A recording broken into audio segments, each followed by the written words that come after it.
Hello, my name's Duncan and welcome to Back Away from Duncan and Bath Books, and it's Filmtastic February, so I thought I'd do a Filmtastic tag. So this is an original tag, and if you didn't know, Filmtastic February is an event organised by Anya to Obscure Book Adventures, co-hosted by myself and Roy at Roy Reads Anything, links to their channels below, and it's basically a month of talking about films in relation to books. I think that's the easiest way to sum it up.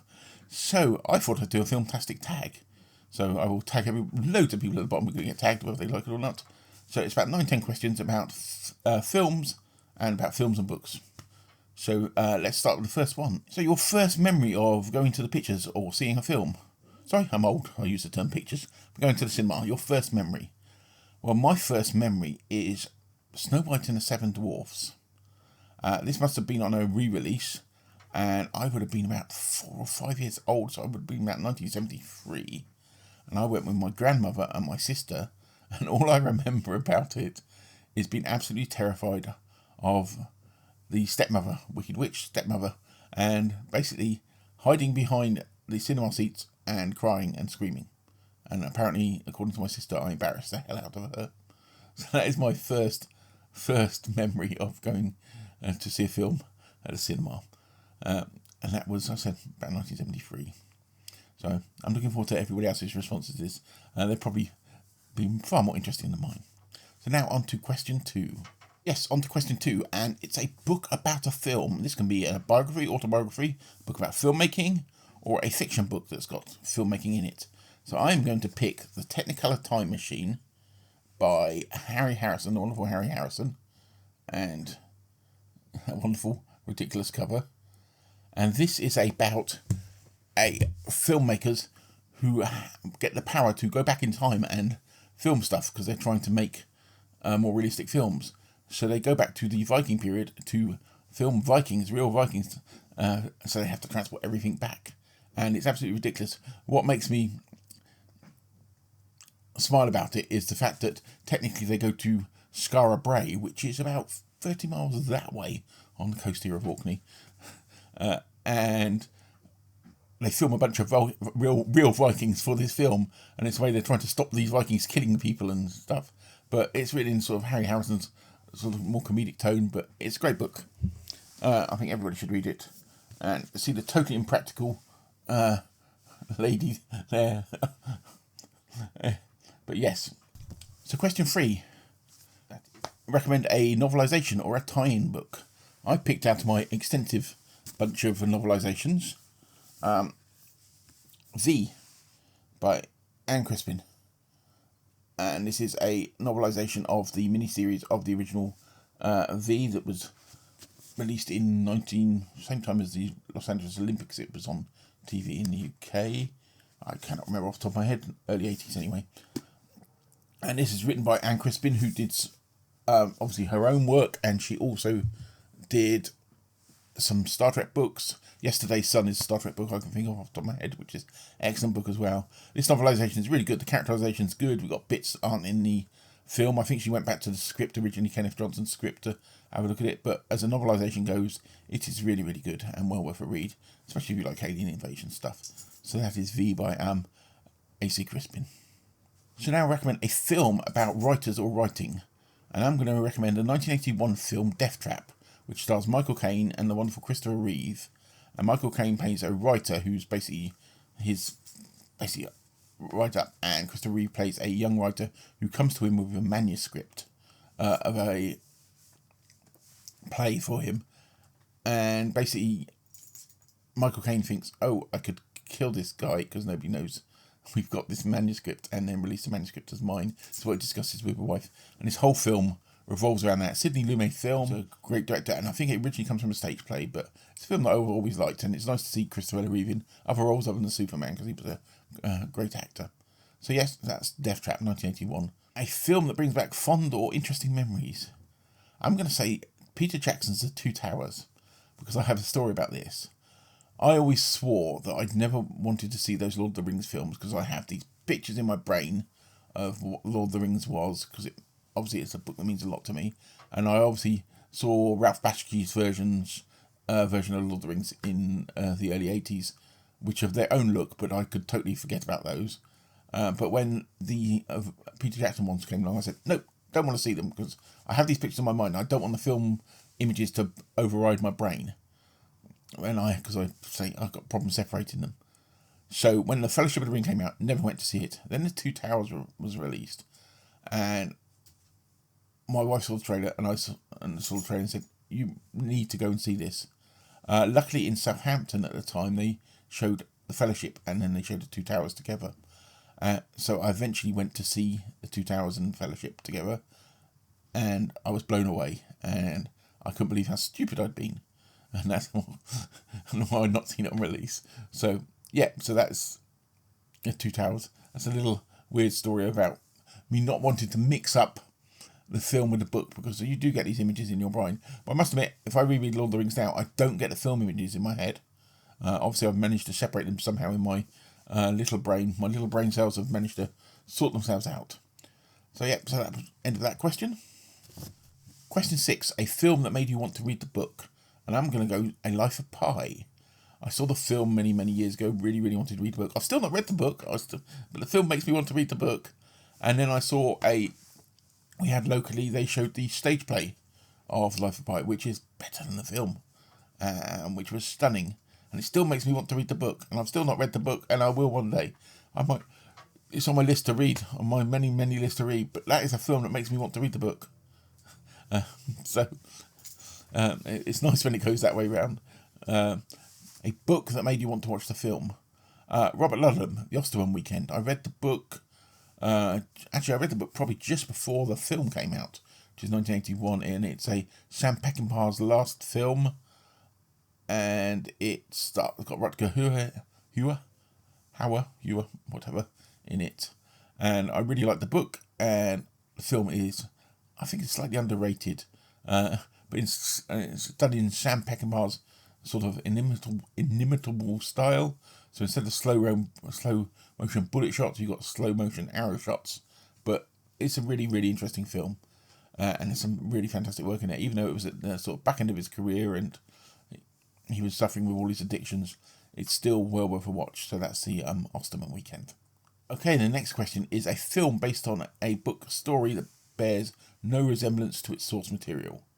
And I will go to Alex Proyas's version of I, Robot, with Will Smith in it. It bears no resemblance to the original collection at all, bar the fact they've taken a couple of names and got robots in it, and they mention the 3 laws of robotics in it.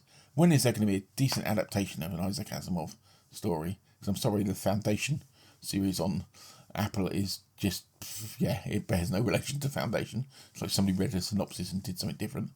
But yeah, the iRobot thing is, I actually quite enjoy the film as long as I can detach my brain from the fact that it's meant to be based on an Asimov book. But yeah, and it's Will Smith doing Will Smith, and a nice bit of sort of Nike product placement in there. Final question is recommend 5 films. They don't have to be your favourite films, they can just be films. I just went to my DVD shelves and just picked out 5 films that I like, that I thought people might be interested to watch and recommend. So the first one is from 2017 is Hostiles, and this stars Christian Bale and Wes Studi, yeah. Who Christian Bale plays a general who's tasked with escorting a dying Cheyenne war chief back to his lands, and the Christian Bale character doesn't want to do this because they're all hung over from the Great Sioux War of 1867, I think it was. But he's told to under force of court-martial and basically losing his pension. So it is basically their journey to his lands, to Western's lands, and they come across Rosamund Pike, who's also in it, after her caravan was attacked. And it's basically not what you think it's going to be. You think it's going to be, they're all going to get incredibly friendly in the end and realise that they're wrong. But it is a bit of that, but it's a lot more different than that. It's a lot more harsher. It's a bit more of like revisionist style Western. Visually, it looks stunning. And it's a film that I don't hear people talk about. And Christian Bale is sort of excellent and always, as is where stood. Is it Stood or Studi? Who is a great actor. He's in. If you think of him in The Last Mohicans, he's playing that sort of character, but a lot older. But yes, well worth a watch. So that is Hostiles from 2017. So the next film I am going to recommend from 1997, The Saint. Okay, I like this film. The Val Kilmer film, Elizabeth Shue. It's meant to be an adaptation of, is it Leslie? Can't remember the author of the original books, but you'll know the Roger Moore TV series originally, and The Return of the Saint with Ian Ogilvy. It's more Mission Impossible before Mission Impossible. It's a few years before Mission Impossible, so you see face change stuff done in Mission Impossible, done in here first. But it's a bunch of sort of nonsense about sort of cold fusion-y type ideas, and he's a criminal that rescues people and steals stuff. How do you describe it? It's silly, okay? And then there's Val Kilmer doing all these weird impressions of people, and there's some great tech. If you are as old as me, and I think it was Nokia, had this big phone, about that big, that you could flip it up in half, and it had a keyboard.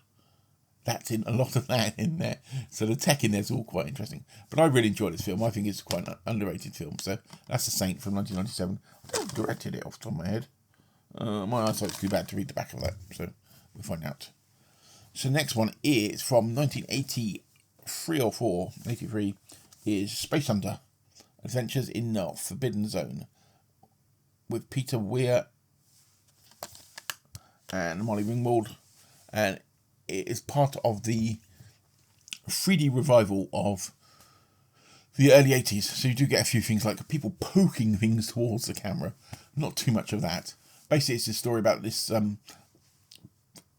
very important people who crash down on this planet, and Peter Weir is like a bounty hunter who's for money will go and rescue them. So he goes down to rescue them, and then he meets up with Molly Ringwald, who's resident of this planet, and it's all over the place. But you've got a great performance by Michael Ironside in there, who I've always got a lot of time for Michael Ironside playing a baddie in there.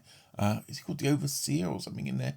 But that's shades of, for some reason it gives me shades of Mad Max Beyond Thunderdome before Mad Max Beyond Thunderdome at certain points.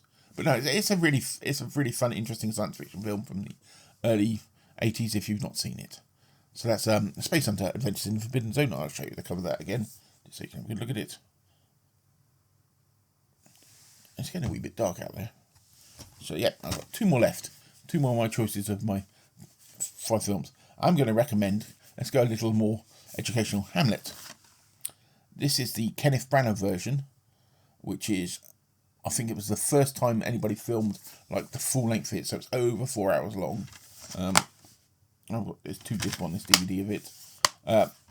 And it's set in like the 19th century. It was filmed in Blenheim Palace and in Shepperton Studios, I think. And it's just a really, really interesting and good adaptation of Hamlet. And I like Hamlet a lot, and I like Shakespeare a lot, which you all should do. And because it's so long and it's not cut down, you get to hear the full text, which is great. And Branagh's great at doing Shakespeare. We all know that. And I've got a couple of versions of Hamlet. There's, I quite like Hamlet. Is there one with Mel Gibson in it, or am I imagining that? I have a feeling there is. I might have to look for that. Anyway, it's totally unrelated. And my final film is from 1977. And this will go on to almost cinema memories. It is Roller Coaster. And this film was released in 77. I think it came to the UK in 78 because we used to get films a bit later. This edition I've got here has got a whole book on it and stuff. And 2 discs and everything. I've got lots of extras on this one. But yes, it was released in 77, 78, and like many films around that time, it didn't do well because Star Wars was released. There were so many films that died because of the big blockbuster of Star Wars. Damnation Alley is another one that they thought was going to light up the world and never did. But yes, so Roller Coaster got George Segal in, and it's basically got Timothy Bottoms, and we have somebody planting a bomb in a theme park, and George Segal is like the safety inspector, and he is trying to track down the guy. And I think it's a really, so I can't get this back in the box. I think it's a really, really solid film. I originally saw it on release. I went to the cinema, to the pictures with my dad, and I would have been 78, so I would have been 10 years old, and we'd gone to see something else, and for some reason it either wasn't on or we couldn't get in, and this was the only other thing on, and we went to see it. And I can remember seeing it and being really, like, you have all the roller coaster rides in it, and I remember being really, really liking it, even though it was originally presented in Sensor Round, which was this thing that basically the sound was pumped through with extra speakers that made everything shake. I cannot remember if I don't think our cinema was too small to have that. I know the one across in Southampton had it because I saw Battlestar Galactica across there with the same thing going on. But yes, and I remember seeing it then, and I watched it, and that was it. And I remember as a film that was in my brain for years, and I didn't see it until I found out that they'd released it on this edition here about 6 or 7 years ago, and I saw it and I thought, I've got to buy this, and I bought it and I've watched it since, and I still really, really like the film. So yeah, so that's my Filmtastic tag, Filmtastic February. I hope you'll keep an eye out for the videos from myself, Roy, Annie, and anybody else who's joining in. I said I'm going to have a playlist which will be at the end, which I will put anybody's video on that's to do with this, and so people can go through it.